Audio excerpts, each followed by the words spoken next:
So we're going to play the Tulsi Gabbard video of my colleague asking her about Kashmir. And I've said this the whole time. You know, it's like when people start talking about Kashmir, I say this. I said, we're involved with so many situations. This Kashmir situation seems uber complex. Yeah. And I think that we should stay out of it. Oh yeah, and it's a forget about bilateral. Kashmir after this 370 situation, it's an internal issue because it's like Canada saying, I don't like a law that Los Angeles passed.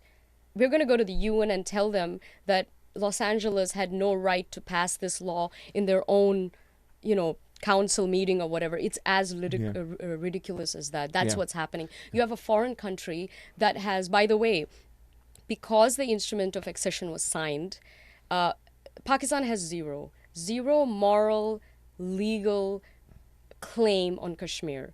So I think they're finally starting to get the point that, they may want to send a lot of terrorism there. They may want to destroy India.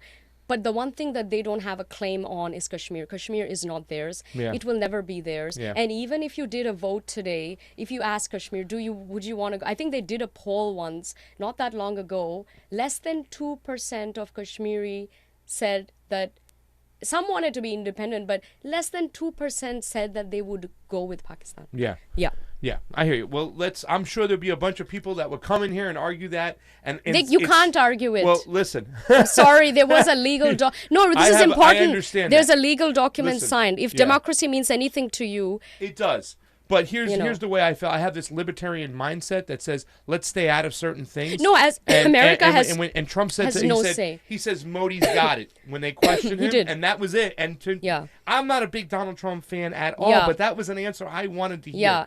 Let's listen to Tulsi Gabbard at the rally. Listen to it. Get your Kashmir notes ready. Okay. She talks about 370, and then let's talk about what she's talking about, because I didn't know the things that Tulsi was talking about. Yeah. She educated what us the on sexist, the racist laws. Yeah. You'll listen to it. Here we go. With so many people taking a strong stance on the issue in Kashmir, what is your personal idea as to how we deal with such a complex situation instead of painting it as a black and white issue? Yeah, well, first of all, recognizing that it is complex. It is not as clear cut as this one side versus this one side. I think it's important as outsiders looking in to understand the complex history of Kashmir and what has happened to people there in the past, and how many families were driven from their homes there and fled and have not been able to return home. Exodus. How the previous government had policies in place that made homosexuality illegal, that suppressed the voices of women, that made it. I met a woman a couple of days ago who said that she, as a Kashmiri woman, had no rights to own property. There in her homeland. So these changes are things that are happening in a sovereign country. They're very difficult. There are concerns that should be addressed about human rights violations and civil rights violations. But overall, I think this is a situation, again, in a sovereign country that must be worked out by all sides who have a stake in their own future there. Thank you. Wonderful answer. Perfectly. I knew you'd love it. Yeah. And I knew you would love it. So when she talks about families being driven out, she's talking about the Kashmiri pundits that were the exodus of the Kashmiri pundits. And she, as a Hindu, she understands their plight, their persecution.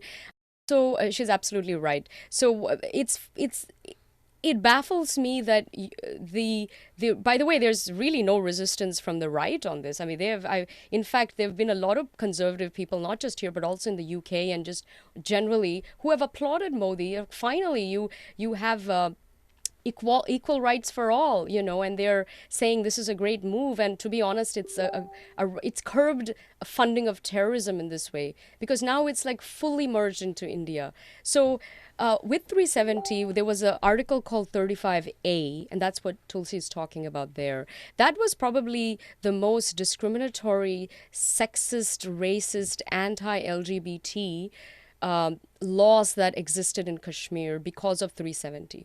So essentially what some of these laws were, a Kashmiri woman, she does not have, whether she's Hindu or Muslim or whatever religion, she's not equal to a man. Her laws are inferior to her male counterpart. So Kashmiri woman, if she marries another Kashmiri, it's fine. She's going to get her inheritance and property rights and state rights. If she marries a non-Kashmiri, so someone from Delhi or something like that, or America, whatever, she completely, instantly loses any state property or inheritance rights just because she's a woman. On the flip side, if a Kashmiri man marries someone who is American, Pakistani, even from POK, for God's sake, that woman, she gains the inheritance and property rights that are not even, she's not even Kashmiri, but when Because she the man marries, is- when she marries a Kashmiri man, she becomes a Kashmiri. She gets all the good things that Kashmir has to offer. Yeah. And this poor Kashmiri woman, even a Muslim, and many women have lost rights. And again, because it's a Muslim majority, there is no recognition of LGBTQ community, let alone their inheritance rights. So I think it's very baffling that from the liberal and the human rights and the social justice people who want, who are about feminism and equality and women Yeah. and LGBTQ pro, they should not be having a problem with, Exactly. removing this and equalizing and freedom for all. It is the biggest joke, I think. And I think that only proves my point that,